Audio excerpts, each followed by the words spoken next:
Thomas and you are on my lettercraft channel. In last week's video I shared ways I applied Tokonole. One of them was a little bottle with a needle applicator, which works perfectly for applying glue and Tokonole. But these bottles have a couple issues. I'll share these issues and how to overcome them. First issue is more common for Tokonole as it's quite thick substance.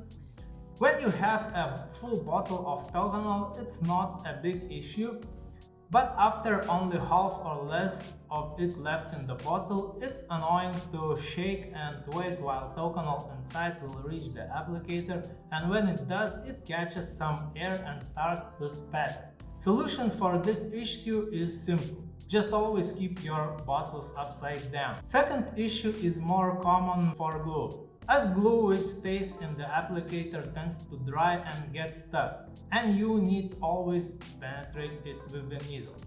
And the solution for this issue is as following. As you can see, I made bottle holders of PVC pipe, and inside I applied some regular hermetic such as silicone. When I put my bottles upside down into these holders, needle applicators penetrate into soft silicone.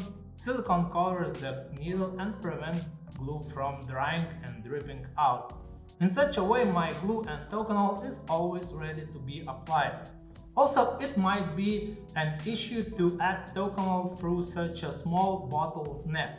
As I mentioned, Tokonole is a quite thick substance.